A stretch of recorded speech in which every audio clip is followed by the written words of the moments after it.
भी पैसे की लालची है, किसी तरफ जाए। जो 7 करोड़ का सौदा था वो अब 15 करोड़ का हो चुका है। इत्मीनान रखने के लिए एक 4.5 करोड़ का चेक था, एक 10 करोड़ का चेक। इसी दौरान इसने यही प्रॉपर्टी 7 रोड में मुल्तान के मजहर इकबाल सलमान साहब को बेची है। एक सौदा होने के बाद किसी और को बेच दिया आगे भी। लेकिन ये जब स्टे आने शुरू हुए तो हमें पता चला कि एक ही घर पे इतने स्टे आ गए। बहरहाल हमने जब पुलिस से रब्ता किया, 15 पे कॉल की, थाने में गए, पता चला कि ये तो इस पे तो FIR हुई हुई है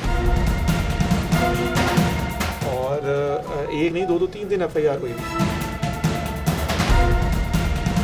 तो आपके साथ तो फ्रॉड हो गया ये, और फ्रॉड का ये रेगुलर ये मांग कर रही है। जब हम थाने में आए हैं, पहले दिन रात हम पर FIR हुई रात को 1 बजे। ठीक है, उसी दिन ही हमारे IO साहब हैं लियाकत साहब, उनके हैंड ओवर हो गया। ठीक है, लियाकत साहब ने कहा क्या आप हम दोनों पार्टियों को बैठ कर सुनते हैं, सुनने के बाद हम इसको डिसाइड करेंगे। ठीक। वो अगले दिन शाम को आई है, 2 मिनट की बात हुई है, उसने दोबारा बैठने के लिए तैयार नहीं हुई, मीटिंग करने के लिए नहीं तैयार हुई, तफ्तीश में शामिल होने के लिए तैयार नहीं हुई। ठीक है, फिर ये तमाम चीज़ें पता चल गई कि ये ऑलरेडी फ्रॉड पहले भी कर चुकी है, इसके रिकॉर्ड में भी है मुकदमात, इसके ऊपर 489F का भी है, 420 के भी हैं। बिल्कुल ठीक है। और बाय प्रोफेशन ये डॉक्टर भी हैं, पढ़ी लिखी भी हैं, और आप लोगों को उन्होंने ट्रैप भी किया और बैंक में जाके उन्होंने किया, आपको मुलज़िम बनाया। जी, मैं इस मुकदमे का मुलज़िम हूं। कुछ करेंगे ऐसी कार्रवाई के ऐसे फ्रॉड करने वाले लोग और ऐसा गिरोह जो है उनको कैफरे किरदार तक पहुँचाया जाए? फ़िलहाल तो इस वक्त इस पोजीशन में खड़े हैं कि जिस FIR में हम खड़े हैं उसकी अखराज रिपोर्ट तक हम खड़े हैं, उसके बाद हम इसका लाहे अमल निकालेंगे इंशाल्लाह। ठीक हो गया। अच्छा जी, माइक इधर दीजिएगा। अच्छा जी, एक अब ऐसे शख्स से हम आपकी बात करवाने लगे हैं कि जब ये भाई जो साजिद साहब हैं ये मुकदमे के मुलजिम थे, और जब मुकदमे के मुलजिम बने और जब इंटेरोगेट किया गालिब मार्केट इन्वेस्टिगेशन पुलिस ने, तो पता ये चला कि ये खातून जो है पहले से ही रिकॉर्ड याफ्ता है, इनके ऊपर धोखाधड़ी के और दीगर दफ़ात के तहत पहले कई मुकदमात दर्ज हैं, लाहौर में भी दर्ज हैं, दूसरे अजला में भी दर्ज हैं। तो फिर जिनके साथ फ्रॉड हुआ था, जिनके साथ धोखा हुआ था, वो लोग भी पुलिस स्टेशन आना शुरू हो गए, पुलिस के राब्ते में आ गए।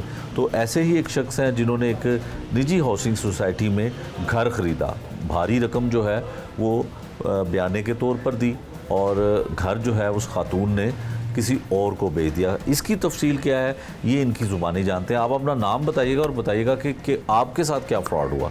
मेरा नाम मोहम्मद अली है, तो मेरा बेसिकली कंस्ट्रक्शन से तल्लुक़ है। ठीक है। डॉक्टर मोहम्मद सईदा से भी मेरा भी इसी कंस्ट्रक्शन के वाले से ही वास्ता पड़ा कि एक घर की रेनोवेशन में इनसे वास्ता हुआ, नंबर चेंज हुआ, तो इनको कोई ज़रूरत पड़ती थी काम के वाले से, या कोई चलो वो बंदे किसी को बुलवा लिया, इसी वाले को बुलवा लिया। तो जब ये शादमान वाली प्रॉपर्टी बेची है तो स्टेट लाइफ में शिफ्ट हुई हैं। उन दिनों में इन्होंने बताया कि मुझे कोई लोहे का काम करवाना है या कुछ चीज़ करवानी है, तो मैंने कोई लड़का भेजा, लेकिन वो कोई बात नहीं बनी। फिर उसके बाद कोई 2-3 साल बाद इन्होंने दोबारा रब्ता किया तो मैं ये घर बेच रही हूँ। ठीक है। तो मेरे एक दोस्त हैं नासिर सईद साहब, ओवरसीज़ पाकिस्तानी US से मिलते हैं, तो वो अपने बेटे के लिए घर सर्च कर रहे थे। ठीक तो है। उन दिनों में पाकिस्तान आए हुए थे, तो मैंने उनको कहा कि ये खतून है, बड़ी अच्छी खतून है कि इनका घर है, ये सेल कर रही है, जिसको देख लें, अगर मुनासिब होता है तो आपको वो लोकेशन बड़ी अच्छी है। ठीक है। तो उन्होंने देखा, विज़िट किया, मुलाकात हुई, 2-3 मुलाकात हुई, तो उन दिनों में उनको घर पसंद आ गया, इनकी डील आपस में बन गई।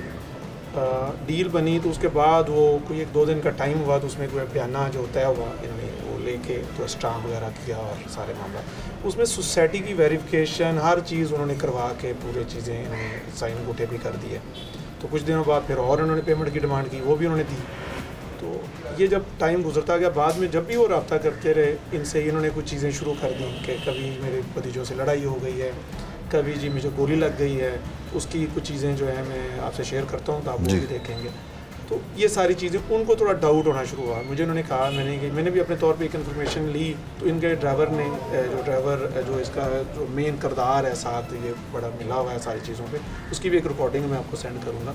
तो उसको भी उन्होंने मतलब कि वो चीज़ बड़ी नेगेटिविटी इनको पेश की। ठीक है जी। तो मैंने नासिर साहब को बताया कि ये जारी बात वो खतून है, पर्देदार है, तो अभी क्यों जब हमारा टाइम रहता है, जब टाइम पूरा होगा तो आप उस वक्त हमें घर हैंड ओवर करेंगे। उससे पहले अगर हम मुतालबा करते भी हैं तो उसके बाद राइट है, तो जो टाइम फ्रेम है उसके अंदर हम उससे पहले इनका मुतालबा नहीं कर सकते। ठीक है।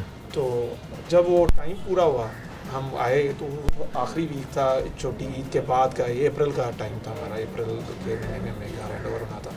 तो हम जब वहाँ पे आए, नासिर साहब ने पैसे अरेंज किए और जहाँ में तो पता चला तो औरत तो यहाँ पे नहीं है। तो सोसाइटी में गए, पता चल गया तो उन्होंने कहा इस पर तो 3-4 स्टे लग चुके हैं। अच्छा, मतलब इस पे जब आपने वेरिफिकेशन तक तो सारा क्लियर था, लेकिन उसके बाद हमने कहा आपने हमें बताया क्यों नहीं कि हमने वेरिफिकेशन करवाई जो चीज़ की। उन्होंने कहा ये खतून ने हमें खुद पता नहीं है कि इतने लोग कैसे वेरिफिकेशन करवा के और सारा मामला था, हमें किसी को नहीं पता चलने दिया। लेकिन ये जब स्टे आने शुरू हुए तो हमें पता चला कि एक ही घर पे इतने स्टे आ गए। तो बहरहाल हमने जब पुलिस से रब्ता किया, 15 पे कॉल की, थाने में गए तो पता चला कि ये तो इस पर तो FIR हुई हुई है और एक नहीं 2-2 3 दिन FIR हुई हुई है। तो आप तो आपके साथ तो फ्रॉड हो गया ये, और फ्रॉड का ये रेगुलर ये मांग कर रही है।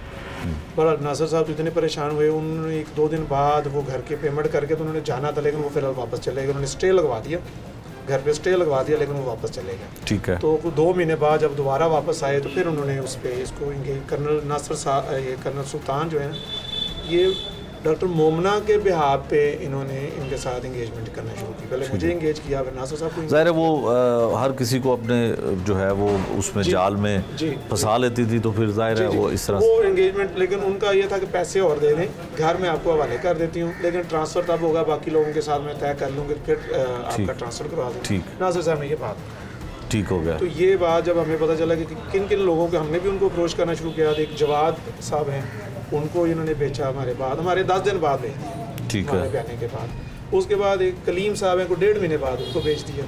ठीक है।